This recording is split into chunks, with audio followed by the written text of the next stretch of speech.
हिंदू हृदय सम्राट बाळासाहेब ठाकरे उद्यानापासून गुरुकुल school Nayantara city 2 कडे जाणाऱ्या रस्त्यावर मोठ्या प्रमाणात खड्डे पडल्यामुळे नागरिकांना आणि वाहन चालकांना मोठा त्रास सहन करावा लागतो आहे. नागरिकांच्या या समस्येची तातडीनं दखल घेऊन संबंधित विभागाकडे सातत्यानं पाठपुरावा करण्यात आलेला आहे. यानुसार या रस्त्यावरील खड्डे बुजवण्याच्या कामाला आता सुरुवात झालेली आहे. तसेच प्रभाग क्रमांक 24 मधील इतर अनेक रस्त्यांवर खड्डे पडलेले असून तेही लवकरात लवकर बुजवण्यात यावेत. यासाठी संबंधित विभागाकडे आमचे सातत्यानं प्रयत्न आणि पाठपुरावा सुरू आहे.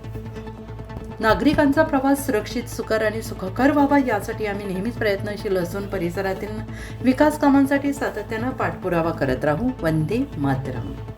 सौ पल्लवीताई राहुल गणोरे, नगरसेविका तथा स्थायी समिती सदस्य, प्रभाग क्रमांक 24.